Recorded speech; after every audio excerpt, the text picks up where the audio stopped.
we knew it was coming. We knew it was going to be big, and I don't mean that as a pun. The Big Ten Conference's television deals, not only with Fox, but with CBS and NBC, which will total more than $1 billion annually, only a 7-year deal. Just first of all, broad thoughts on the TV deal that the Big Ten signed, and then we'll move on to how it impacts the ACC or clowns the ACC.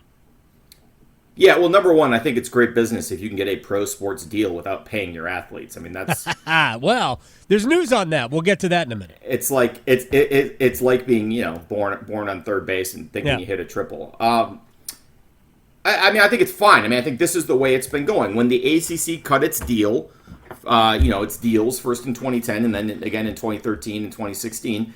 There was the feeling that cord cutting was going to hurt the market for television rights, and especially for linear channels. And what we've seen is that's not the case. That live sports is sort of exempt from the decline of cable and satellite packages. That's the one thing that and reality television and to a certain extent news are the things that people will still pay for that are still in a bundle. And look, long term, all of these sports streaming services are going to end up bundled the same way. I mean, that's just.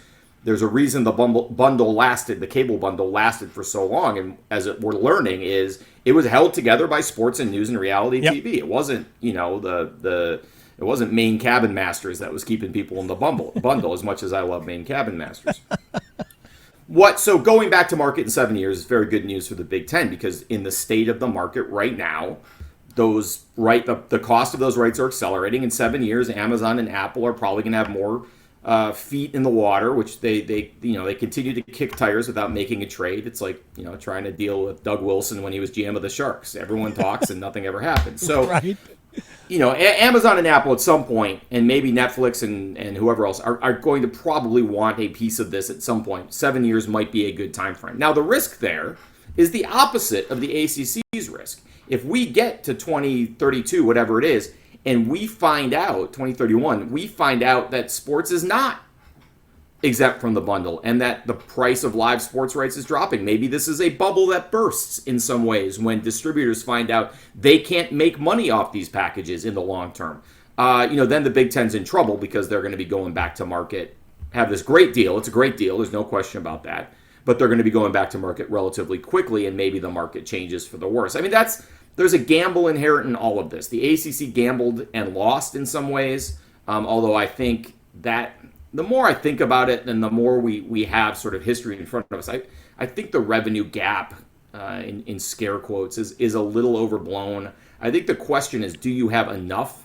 And the ACC has enough. The AAC does not have enough. Right. Conference USA does not have enough. The Sun Belt does not have enough. But the ACC and the Big 12 and the Pac-12 have enough. So when you look at schools like USC and UCLA jumping to the Big Ten, it really just is pure greed to me. They didn't need the money.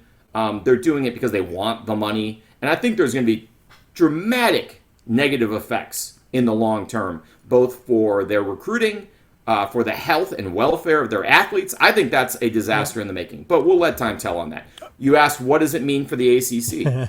I wrote about this a couple weeks ago when it sort of leaked that ESPN was out. I think it's actually pretty good for the ACC.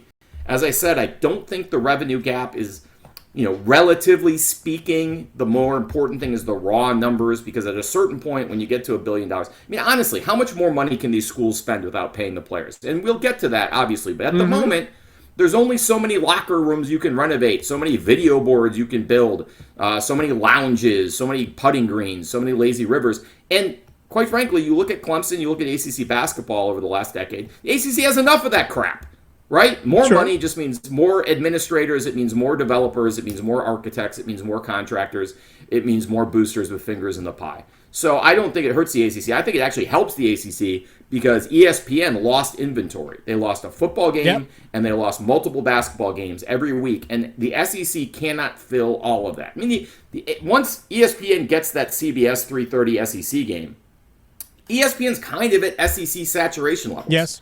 And I think what you're going to see is that noon game that used to come out of game day, which is almost always a Big Ten game, Michigan-Purdue or Michigan State-Indiana or whatever, that's going to become an ACC game. Now, I know people hate noon kickoffs, but a new national kickoff on game day, or a new national kickoff on ESPN coming out of game day, is a great piece of television real estate, and that's going to be good for the ACC. Not to mention all of those basketball slots that have to be filled. I mean, and I think the fact that the Big Ten is putting real basketball games, conference basketball games, on Peacock, which you don't get if you're a cable or DirecTV subscriber, right. I think that is a massive error. And I'll tell you, I get it because I'm a Premier League guy. Sharing a home with a Big Ten alum, the Big Ten alums are not happy about this. That is actual firsthand, on the record reporting.